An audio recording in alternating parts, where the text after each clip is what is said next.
Hello అండి, welcome back to my channel star math tutorial. So ఇన్ని రోజుల నుంచి జాబ్ ఎక్కడ వస్తుంది, ఇంకా ప్లేస్మెంట్ రాలేదు అని అనుకున్నారు.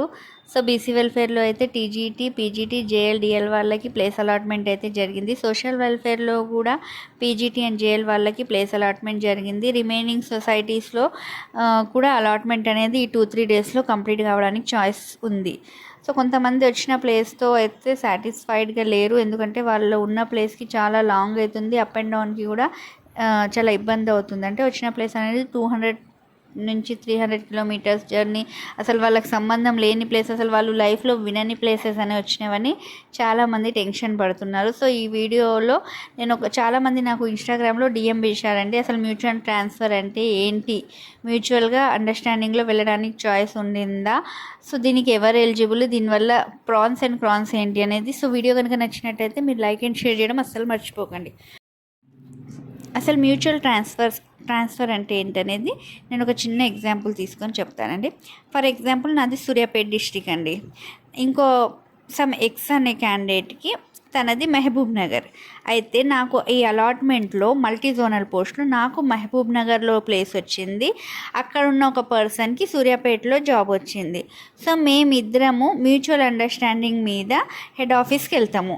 ఏంటి, మా కన్సర్న్ తీసుకొని, నాది యాక్చువల్గా సూర్యాపేట డిస్టిక్ కానీ నాకు మహబూబ్ నగర్లో వచ్చింది, తనది మహబూబ్ నగర్ సూర్యాపేటలో వచ్చింది. సో మ్యూచువల్ అండర్స్టాండింగ్ మీద నేను సూర్యాపేటలో జాబ్ చేస్తాను, సూర్యాపేటలో తను మహబూబ్ నగర్లోనే జాబ్ చేస్తుంది. అంటే సేమ్ జోన్లో, అది కూడా సేమ్ సొసైటీ అయి ఉండాలి. ట్రైబల్ అయితే ట్రైబల్, సోషల్ అయితే సోషల్, బీసీ అయితే బీసీ, మైనారిటీ, జనరల్ గురుకుల అయితే జనరల్ గురుకుల. సో మేమిద్దరం మ్యూచువల్ ట్రాన్స్ఫర్కి రెడీగా ఉన్నాము అని మేమిద్దరము ఒక లెటర్ రాసి ఇస్తే దాని మీద హెడ్ ఆఫీస్ సమీక్ష జరిపి మాకు అలాట్ చేయడానికి చాయిస్ ఉండింది. ఇది ఎప్పుడండి, మల్టీ జోనల్ పోస్ట్ జోన్ ఇద్దరం సేమ్ జోన్ అయినప్పుడు మాత్రమే మనకు అలాంటి అలాట్మెంట్ చాయిస్ ఉంటుంది. ఇప్పుడు టీజీటీకి వచ్చినాం అనుకోండి, టీజీటీ అనేది జోనల్ పోస్ట్. సపోజ్ ఇక్కడ కూడా సేమ్ ఇంప్లిమెంట్ అవుతుంది. ఇప్పుడు సపోజ్ జోన్ 2 క్యాండిడేట్స్ ఉన్నారు, జోన్ 2లో ఇద్దరు క్యాండిడేట్స్ మ్యూచువల్ అండర్స్టాండింగ్ మీద మ్యూచువల్ ట్రాన్స్ఫర్ పెట్టుకుంటే అప్లికేబుల్ అవుతుంది. మేమిద్దరం వెళ్ళి హెడ్ ఆఫీస్లో కలవాల్సి ఉంటుంది.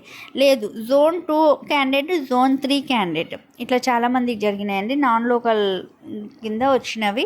Zone 2 candidate, zone 3 candidate mutual transfer మీద వెళ్ళాలి అంటే మాత్రం సేమ్ హెడ్ ఆఫీస్కి వెళ్ళి కలవాలి, వీళ్ళకు కూడా చాయిస్ ఉంటుంది. కానీ ఇక్కడ వీళ్ళ సీనియారిటీ అనేది లాస్ కావడం జరుగుతుంది. ఏ రకంగా అంటే, ఇప్పుడు నేను జోన్ 2 క్యాండిడేట్ని కదా, నా ర్యాంక్ ఫస్ట్ ప్లేస్లో ఉండొచ్చు.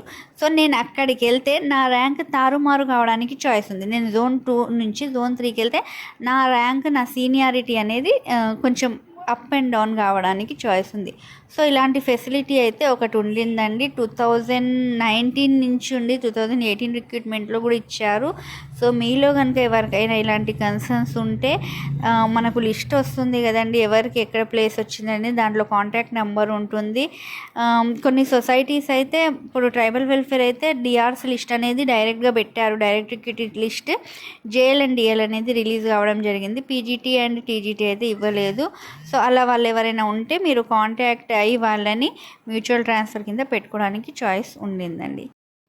సో నెక్స్ట్ నాకు కామెంట్లో వచ్చిన క్వశ్చన్ ఏంటంటే, మెటర్నిటీ లీవ్ అనేది ఎన్ని మంత్స్ ఉంటుంది అనేది. సో మెటర్నిటీ లీవ్ అనేది 6 months వరకు ఎలిజిబుల్ అండి. అది కూడా మన ఫస్ట్ అండ్ సెకండ్ చైల్డ్కి మాత్రమే ఎలిజిబుల్, అప్ టు 2 children.